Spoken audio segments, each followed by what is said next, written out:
안녕하세요. 북사랑 카페 크리스티나입니다. 오늘 여러분들께 소개해드릴 책은요, 레오나르도 다빈치입니다. 레오나르도 하면 여러분들은 이탈리아의 화가이자 조각가 다빈치를 바로 떠올리며 그의 대표작인 최후의 만찬 그리고 모나리자가 생각나실 텐데요. 제가 소개해드릴 이 책 한 권으로 레오나르도 다빈치의 출생에서부터 그가 전 세계를 통틀어 유명한 예술가로 성장하는 과정과 삶, 또한 르네상스 시대의 절정의 꽃을 피웠던 당시 이탈리아의 배경을 모두 배울 수 있는 책이라고 말씀드리고 싶습니다. 책의 두께가 700페이지에 가까운 만큼이나 내용도 아주 충실한 책인데요.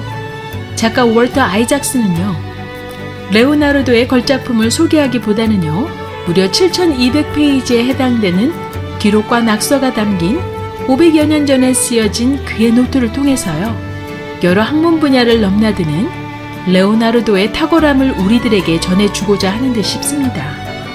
자, 그럼 레오나르도 다빈치 그 이야기를 지금부터 시작해보도록 하죠. 다빈치의 가문은 1300년대로 거슬러 올라가 다빈치의 5대조 할아버지가 이탈리아 피렌체에서 공중인으로 일하기 시작해 대대로 내려오는 비교적 성공한 공중인의 집안이었습니다.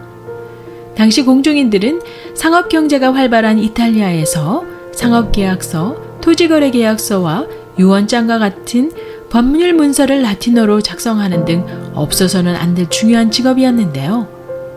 레오나르도는 1452년 공중인 아버지 피에로와 신분상으로 결혼할 가능성이 없었던 가난한 농부의 딸 카테리나 사이에서 사생아를 출생합니다. 그리고는 아버지 피에로가 다른 여자와 장가드는 바람에 레오나르도는 빈치 저택에서 할아버지와 할머니와 함께 지내게 되죠. 당시 이탈리아 르네상스 시대는 사생아의 황금기라고 불릴 정도로 많은 사생아가 태어났다고 하는데요. 귀족 계급에서 태어난 사생아는 사회에서 걸림돌이 되지 않는 반면 엄격한 도덕적 잣대를 강조하는 상인들과 전문가 출신들은 사생아를 그들 사이에 받아주지 않는 분위기였죠. 그래서 레오나르도는 아버지 대대로 내려오는 공중인의 일을 할 수 없었고요. 전문직 종사자와 상인들이 라틴어를 배우는 동안 레오나르도는 스스로 독학하기 시작합니다. 오히려 이러한 상황은 레오나르도로 하여금 전통적 중세교리 사고에 묶이기보다는요, 그의 자유로운 사상과 영혼이 촉박되는 것을 막아주는 계기가 되죠.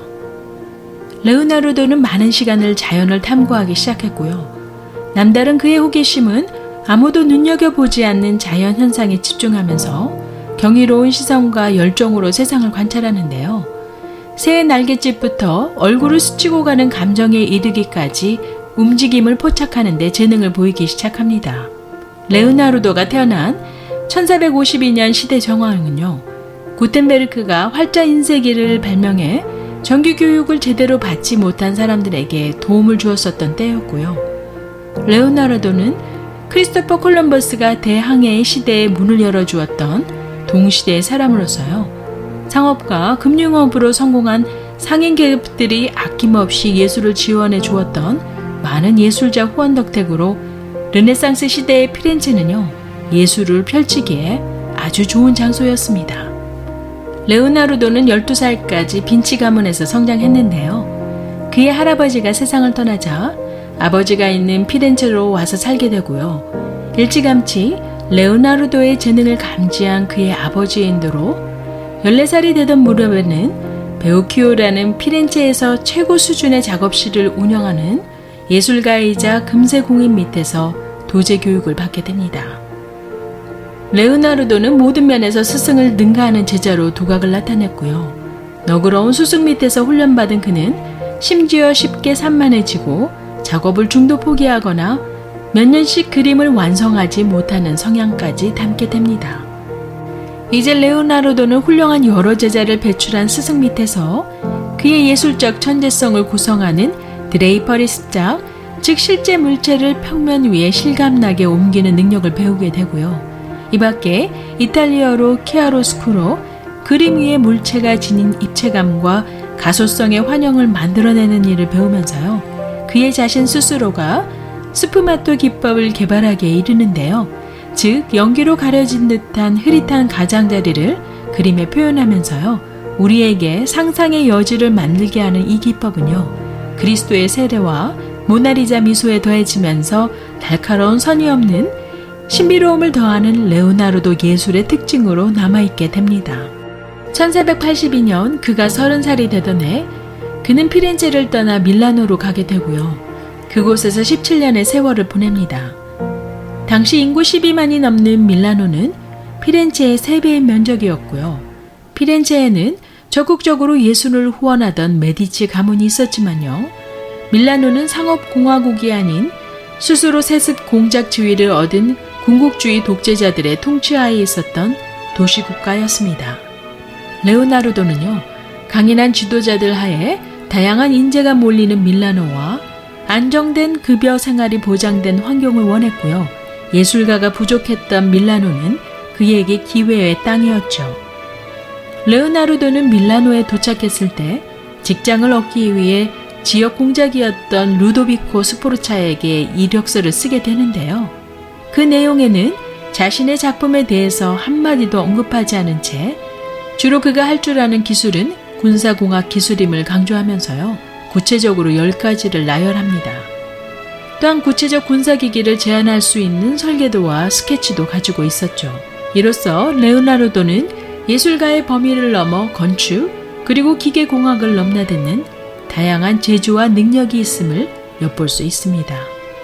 레오나르도 다빈치는요, 그의 오랜 공중인 가문에서 찾아볼 수 있는 기록을 남기는 습관이 있었는데요. 관찰한 내용, 목록, 아이디어를 자세히 적거나 스케치로 남겼죠. 그것은 평생 습관이 되었고요.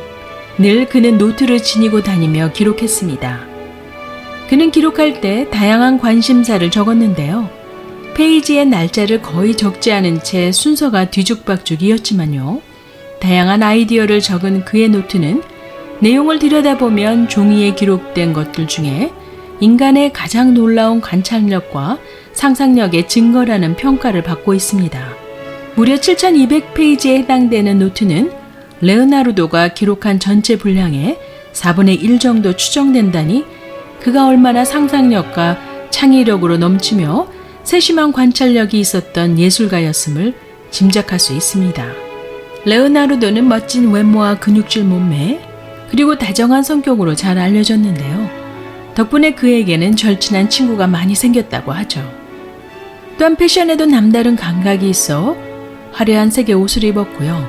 당시 사람들이 긴 옷을 입었던 반면 레오나르도는 무릎까지 오는 장밋빛 튜닉을 걸쳤다고 전해옵니다. 또한 그의 너그러운 성품으로 빈부에 상관없이 친구들을 먹이고 재우는 등 잘 대접했다고 하죠. 그가 채식주의자로 살았던 이유는 식물과 달리 동물은 고통을 느낀다는 것을 깨달았기 때문이라고 하는데요. 나름 연구한 바로는 동물에게 신체를 움직이는 능력이 있기 때문에 피가 흐르는 건 그 무엇도 먹지 않았다고 하죠. 모든 분야에 걸쳐 호기심이 넘쳤던 그는 연구와 경험을 통해 지식을 확고히 했는데요. 인체에 대한 관심도 많아서요. 30여 구의 시신을 해부하며 현대의 의학 서적과 거의 비슷한 해부도를 완성하게 됩니다. 인체를 이루고 있는 근육 내부의 모양, 인간 치아, 동맥경화증, 심장의 기능을 설명하는 등 발표는 하지 않았지만요. 놀라운 내용들을 그의 노트에 담고 있습니다. 특별히 미소를 만드는 근육에 관심이 높았던 그는요. 입의 신경과 근육에 집중했는데요. 그 결과 세계적인 작품 모나리자의 미소와 같은 위대한 작품을 탄생시켰죠. 레오나르도는 늘 든든한 후원자를 찾았었는데요. 그의 말년에 완벽한 프랑스의 지도자 프랑스와를 만나게 되는데요. 그는 늙고 병든 레오나르도에게 호황급여를 제공했으며 벽돌로 지어진 큰 저택을 선물했고요. 계속해서 야외극을 계획하고 새로운 도시를 설계하는 임무를 주어 지속적으로 활동을 할 수 있게 그를 도왔습니다. 그리고 레오나르도는 그러한 든든한 후원자 품에서 그의 생애를 마감하게 됩니다. 저는 레오나르도 다빈치를 리뷰해 보면서요. 이 책은 레오나르도의 전기를 아주 자세하고도 인물에 대한 내용만을 기록하지 않은 당시 이탈리아의 정치 사회적 배경, 그리고 레오나르도와 버금갔던 예술가들, 또한 그에게 깊이 영향을 끼쳤던 인물들의 방대한 내용을 압축한 책이었음을 알 수 있었습니다. 레오나르도의 작품들을 많이 모르더라도요, 세밀한 작품 해석을 참고로 해서 이 기회에 그의 작품을 이해하는 데 도움이 된다고 여겨지는데요. 한 예술가의 단순한 삶을 그린 것이 아닌 특별히 창의성을 찾고 강조하는 이 시대에 한 번쯤은 꼭 읽어봐야 하는 필독인 것 같습니다.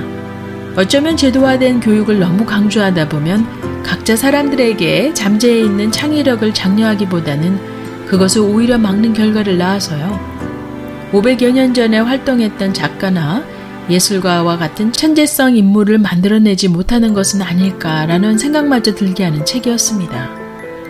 르네상스 시대 이탈리아에서 활동했던 훌륭한 예술가들은요, 위대한 작품을 탄생시키기까지 한 분야에만 고집하지 않고 수학, 기하학, 해부학 등 다양한 분야를 다 골고루 잘 이해하고 있었음을 보면서요, 정말 그들의 작품은 연관된 지식을 하나의 완성된 작품으로 만들지 않았나 봅니다. 많은 책의 내용을 한 영상에 다 담지 못하고요, 아주 간략하게만 여러분들께 말씀드리니 꼭 한번 책을 읽어보실 것을 추천드리면서요, 오늘의 영상을 끝까지 시청해 주심을 감사드립니다. 구독, 좋아요 잊지 마시고요. 그럼 다음 영상에서 뵐 때까지 안녕히 계세요.